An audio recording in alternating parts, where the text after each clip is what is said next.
Welcome! Today I'm going to be talking about compilers, how they work, and how we can build one from scratch. Throughout this process, we'll get some answers to some really interesting questions.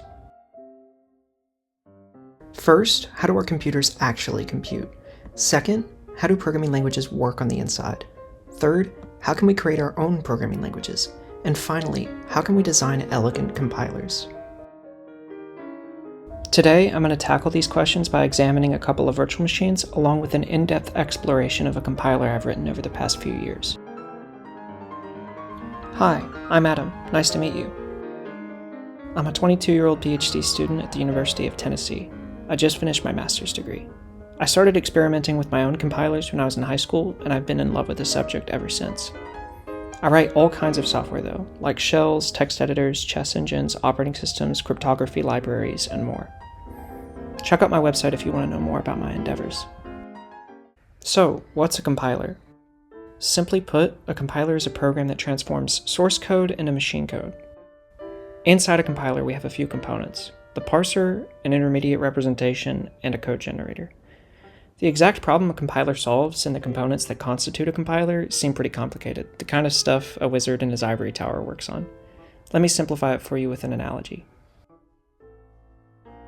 Programmers set out to write a program by starting with some code that's designed for a person to understand. This is called source code. Source code has many features that make it comfortable for humans to work with. Humans think in very abstract terms, and source code allows us to articulate our commands to the computer in a form that resembles these abstractions. You can think about programs written in source code as novels written in modern English. English has a massive vocabulary and bank of idioms to draw from to express our thoughts simply. The computer, however, is like a very, very primitive caveman who only understands grunts and gestures. Even worse, there are very few grunts and gestures that the caveman has memorized with his caveman brain, so we need to work really hard to translate our novel into a language that the caveman can understand. This is where the compiler comes in. The compiler is a program that takes our source code and translates it into a form that the computer can understand. This form is called machine code. Machine code is a series of binary instructions that the computer can execute directly. It's the grunts and gestures that the caveman knows how to speak. But the compiler doesn't just translate source code directly into the grunts and gestures. That's a monumental task that would be incredibly difficult to get right. Instead, the compiler translates source code into an intermediate language that's easier to work with.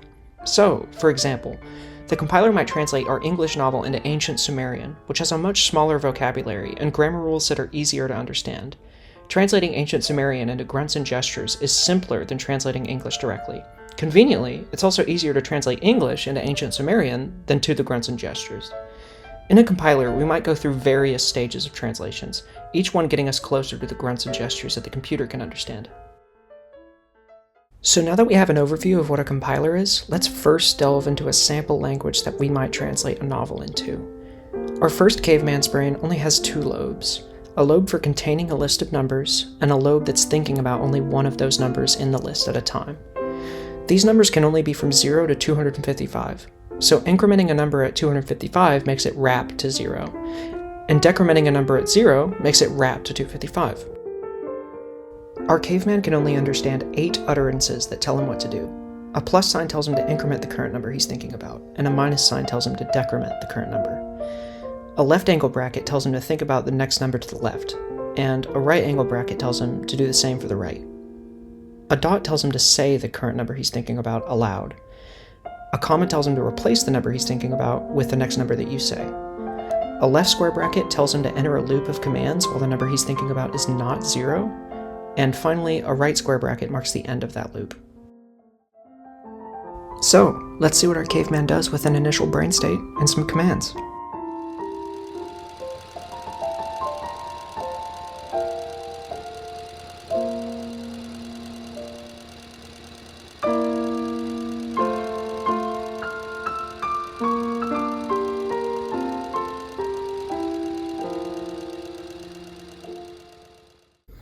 Wow, how cool. He was able to add together the first two numbers in the list and then tell us hi. What a friendly caveman. Despite the tiny size of his brain, the caveman we just spoke with can perform any computable task. He's Turing complete. If you want, he could even pilot your rocket ship to the moon. Although there are a few reasons why you wouldn't want this particular caveman in the driver's seat. The time complexity for almost everything is god-awful, Adding two numbers together takes longer the larger the numbers are, even though the numbers are just bytes. We can add 64-bit numbers in a single operation on modern computers. Also, there's no way to represent functions, so we can't divide our code into useful subroutines that our caveman can reuse. Finally, there's no built-in way for our caveman to run commands that aren't his. We want our caveman to be able to dispatch instructions to expert friends that specialize in whittling or rock carving.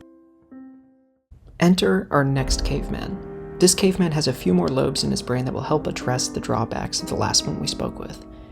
He has some extra memory to work with and can jump around in his list of numbers in a much more intelligent way.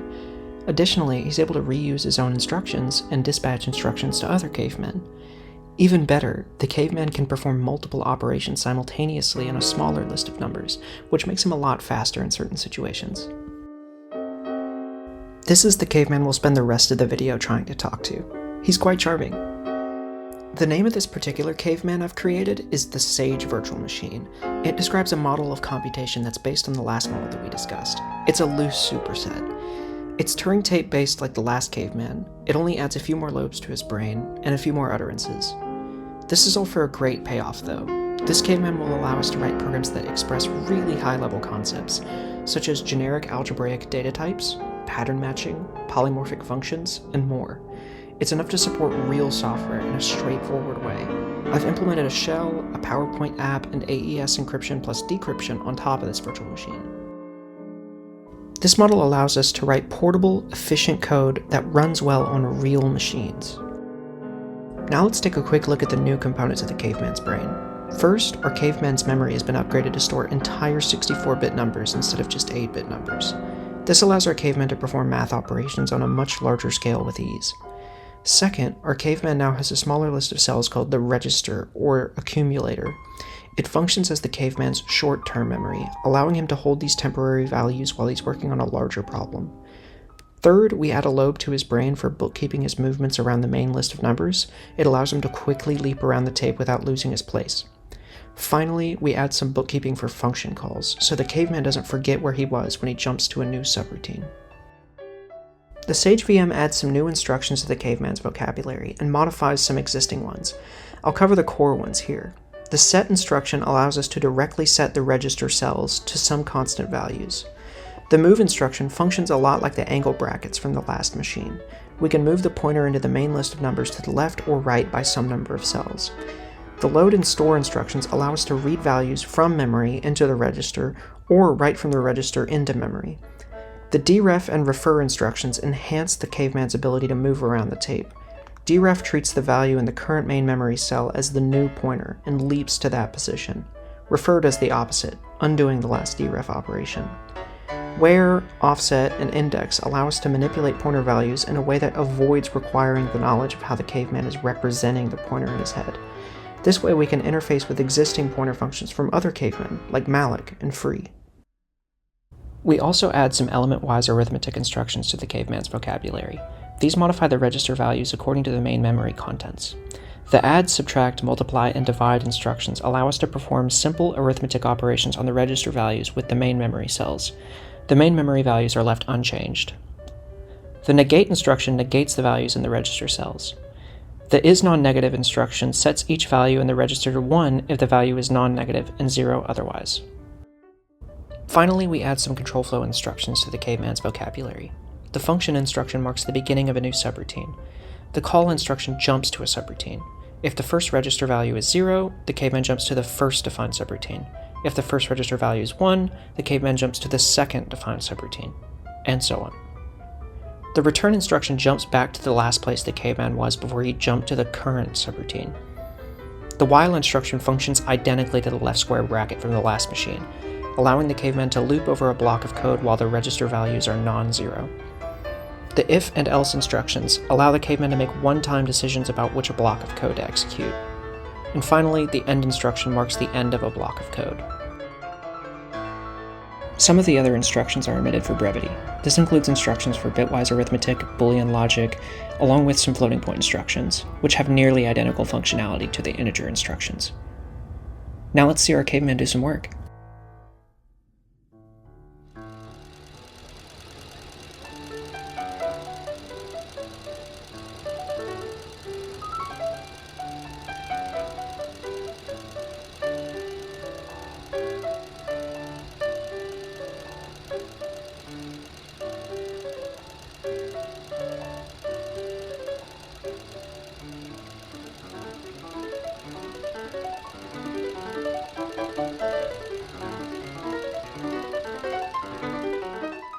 Wow, this caveman is greeting complete too. That simple program is also a lot easier to comprehend than the last one we saw. Great, now we have something tangible to translate our novels to. All that's left is to write a translator that takes our source code and translates it into Sage virtual machine code. If we want to run our VM code on a real machine though, we'll have to perform another translation step. We can treat Sage VM code as another source language, and then write a compiler that translates it into machine code.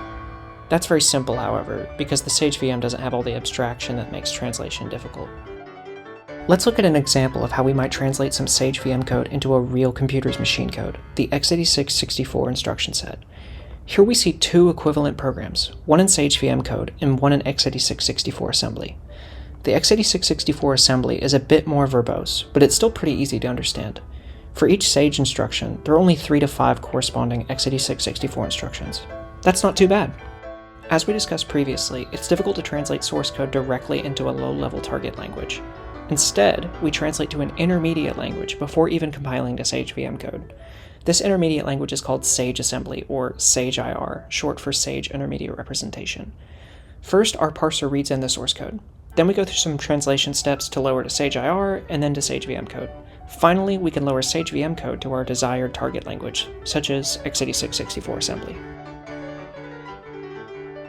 So, without further ado, let's talk about the IR.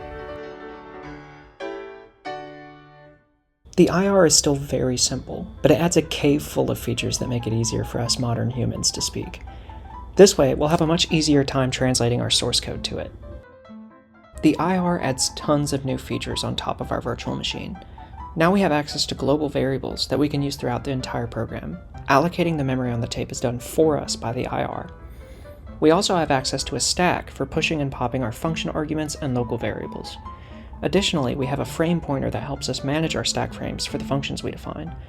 This way, it's simple to add local variables for each scope and simply tear them down when we're done with them. The IR provides some general purpose registers for temporary space without having the additional overhead of manipulating the stack. We also get access to named functions and an interface for calling foreign functions. Finally, there are tons of new IR instructions that make it easy for us to translate certain address operations into the Sage VM's more primitive instructions.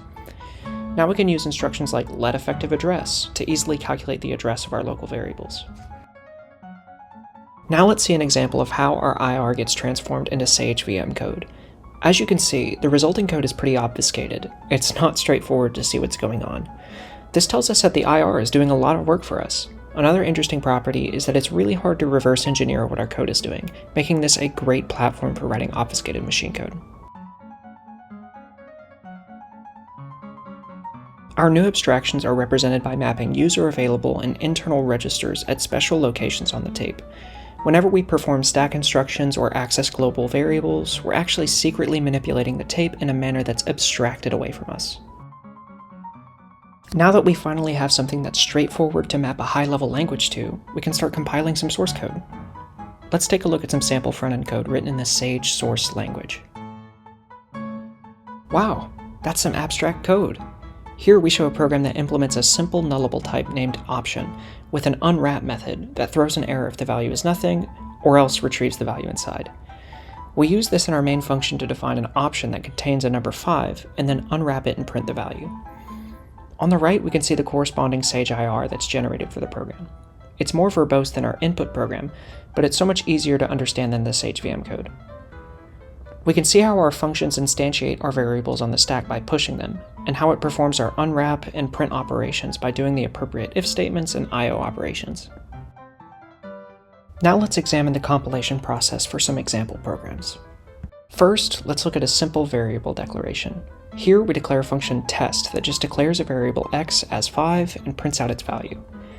In our program scope, we call the test function to ensure that its contents get compiled and executed. On the right, we see our function name got mangled by the compiler, but there's only one function in our program, so it's easy to identify. First, we see that the compiler uses a push const instruction to push the constant literal 5 under the stack. instantiating our variable x in the function stack frame. Then it pushes our value onto the stack and prints out the value there. Finally, it tears down the stack frame and exits the function. In the main scope, we can see the compiler calls our test function by storing its function pointer in the register A, and then calls the function pointer stored there. Next, let's look at how structures are compiled and represented in the IR. Here we define a structure position that contains two integer fields, x and y. Next, we declare a structure vector, which contains two position fields, start and end. The resulting IR code is even shorter than our original input program. On the stack, the compiler allocates each field in alphabetical order and stores each value consecutively in memory without padding or alignment. Our two positions are pushed onto the stack together, the first one containing x equals 5 and y equals 6, and the second containing x equals 1 and y equals 2. Then, to create our vector v, the compiler pushes the two positions on the stack, first the end position and then the start position. The end is stored before the start because the fields are pushed in alphabetical order. Finally, the compiler tears down the scope and exits the program. Finally, let's look at how sum types are compiled and represented in the IR. Here we define a generic linked list type called list, which can either be nil or cons. A cons value contains a pointer to the next list element and a value of type t. The nil value is a list element that represents the end of the list. We declare a list of integers that's 3 elements long, containing the elements 1, 2, and 3. The resulting IR code is longer than the previous examples, but it's still easy to understand. First, the compiler allocates space for our first variable, end of list. This variable is a nil list value. The size of each list value is 3 cells, because the largest subtype cons requires 2 cells for its field, and we store the tag in the last cell at the end. The compiler allocates 3 cells for the nil value, and stores the tag 1 in the last cell. Tags are also sorted in alphabetical order, so cons will have a tag of 0. Then, we repeatedly allocate 3 more list values on the stack, each of size 3 and a tag of 0 for cons. Each time we allocate another list node, we calculate the address of the previous node and store it in the next field of the new node. Finally, the compiler tears down the stack and exits the program. Although we've talked about using polymorphic values in the language, we haven't yet discussed how the compiler handles polymorphic code. Polymorphic code is code that can be used with multiple generic types. Whenever we instantiate polymorphic code for a given type, the compiler has to compile that code for the specific type. Whenever we use that code again with a different type, the compiler has to recompile it for the new type, storing multiple copies of the function. This process is called monomorphization, and each copy of the function is called a monomorph. This was one of the hardest parts of the compiler to get right, but it's an essential feature for a high-level language. Here's an example of 2 copies of the same function, each compiled for different generic types. The code is too complex to explain in detail, but you can see there are various small changes between the 2 copies, namely the differences in the sizes of values passed around. On the left, we see a monomorph that was compiled for the type int, and on the right, we see a monomorph that was compiled for a tuple of 2 integers. In the tuple monomorph, we see that the compiler uses more space on the stack to store the tuple compared to the monomorph on the left, just using 1 integer. Although these functions are nearly identical, they have irreconcilable differences in how they use their data, so they must be managed separately. Using the wrong monomorph will cause your program to crash or produce incorrect results. Although compilation itself is a really hard problem, implementing a sound type checker can be even harder depending on the type system. Verifying that code itself is correct instead of just translating the incorrect code as it's written is an immense challenge, but it's essential for producing a language that's usable by developers. Oftentimes, the hardest part about writing a type checker is decidability. The type system and the type checker must be designed such that the compiler can determine whether a program is well typed in a finite amount of time. No infinite loops allowed. The type checker must always halt. Without this property, the compiler could hang indefinitely, or worse, crash. This prevents the user from being able to extract any information about an error in their code. Now let's discuss how the Sage type checker is architected. Sage divides code into 3 categories: expressions, constants, and types. Constants are a subset of expressions. Every constant is a valid expression. Types are also a subset of constants. Every type is a valid constant. In every expression, the compiler infers what the expected type should be from the context in which it's used. This is called type inference. Whenever a type is inferred by the expression it's used in, the compiler checks that the inferred type matches the expected type in other expressions. To perform these comparisons, the compiler performs structural equality checks on the types.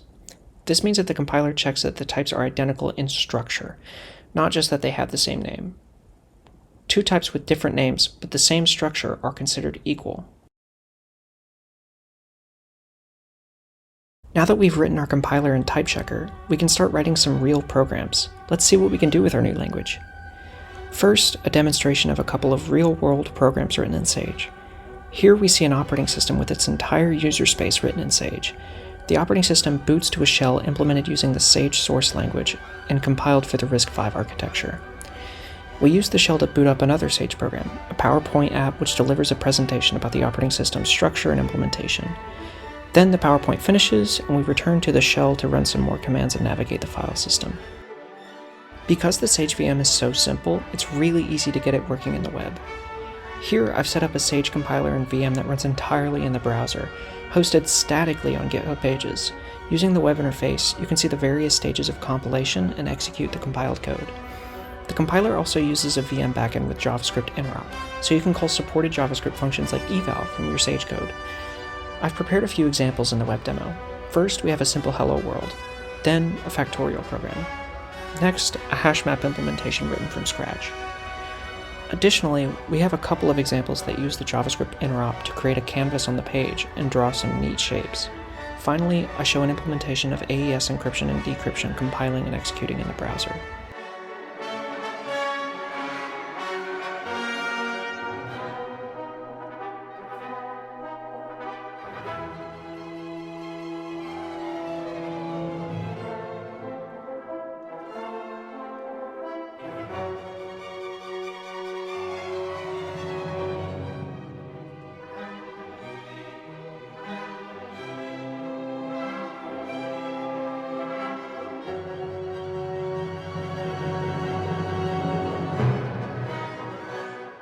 We've covered a lot of ground in this video. We discussed some example virtual machines and the process of compiling our source code to a given virtual machine. Additionally, we talked about the translation of virtual machine code to real machine code. We also talked about some of the difficulties of performing the various compilation stages, the unwieldiness of translating polymorphic code, the pitfalls of type checking, and creating intermediate representations that are easy to work with. Now, let's recap our questions from the beginning of the video. First, how do our computers actually compute? Second, how do programming languages work on the inside? Third, how can we create our own programming languages? And finally, how can we design elegant compilers? Our computers perform computation by providing a small set of building block instructions called machine code that we can compose together to express our thoughts. Programming languages work by translating our high-level source code into a form that the computer can understand. This translation process is done in multiple stages, with each stage getting us closer to the machine code. We can create our own programming languages by creating a compiler with a parser, IR, and a code generator. The compiler translates our source code into machine code, allowing us to execute the programs in our new language. Finally, we can design elegant compilers by performing small, incremental transformations on the input code at each stage of the compilation process, making simple translations from one representation to another. This way, it's easier to reason about how our code is transformed to the end result. Thank you so much for watching. I hope you enjoyed this video as much as I enjoyed making it. If you liked this video, you might enjoy some of my other content on my blog. I write about all kinds of programming topics, but mostly compilers, I must admit. It's been a pleasure sharing my work on compilers with you. I'll see you soon. Adios!